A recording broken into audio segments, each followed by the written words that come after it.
How's it going, guys? Well, I'm replacing the differential cover on my 97 Ford F350. You can see that right along here it's got a lot of leakage, and well, I just, quite frankly, this thing needs to be changed anyway, so I'm going to go ahead and change it out. Now, changing a differential cover, gasket's not that hard. I've done it before on previous vehicles, and it's pretty universal. You've got essentially a few bolts around it, and there's actually a plug hole in the back that you use to fill the whole thing up. But I've got a few things that I gotta just move out of the way real quick, namely these little clips, and should be good to go. And then I'm going to start loosening these suckers up. Okay, I'm going to set this paper towel down underneath, a little shop towel, so I can catch any drip off and spray. Don't really want that getting on the ground. This is just some regular brake parts cleaner, good degreaser. Now, like I'll probably do is go in here and just kind of scrape off a little bit of this grease. We'll get more of that here in a little bit. After we get the whole cover off, we'll give it a good cleaning. Alright, now something I should have done before I loosened up all these bolts is I'm going to check to make sure that this gasket I have is the right size, make sure it looks right. And looks to me like that's the gasket we need, so we're good to continue with the procedure. Let's see what size these bolts are. Looks like they're 13 millimeter.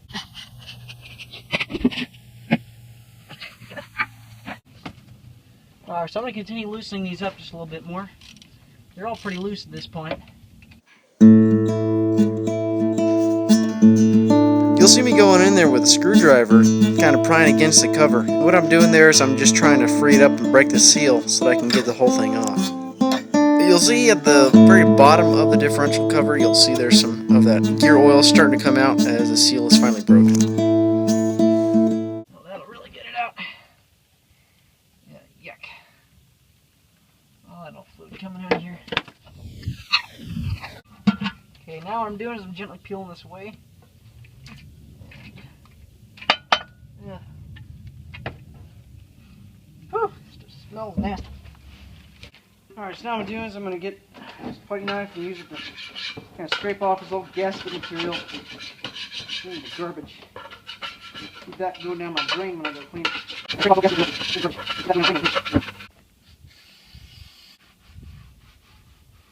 Go on dishwashing detergent.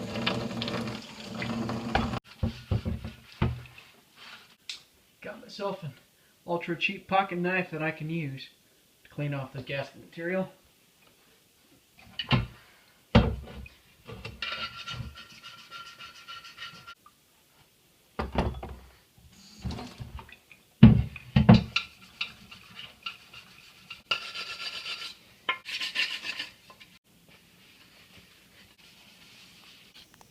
Next thing I'm doing is putting on a little bit of spray paint. It's totally optional, but I thought it would make it look a little nicer. But the main thing is to just prevent rust.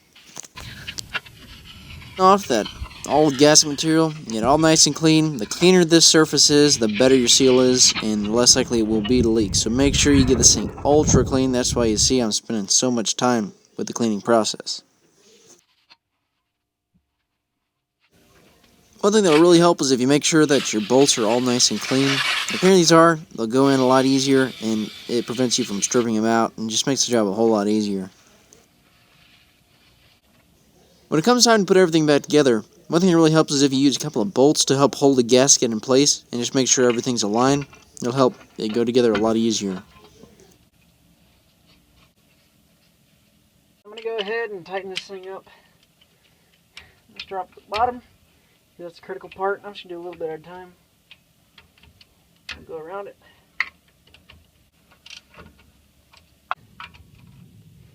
Alright, that should do it. Now the next thing is clean everything up, and then we'll fill this sucker up with fluid. Whenever it comes time to refill the differential with fluid, make sure that you use the right fluid that's suggested in your owner's manual. And the best way I found is to get an attachment that you see that kind of screws onto an old oil bottle, and that seemed to work pretty well. Hey guys, thanks for watching. This pretty much does it for this video. And if you liked the video, don't forget to click that like button. Hope you all enjoyed. Thanks.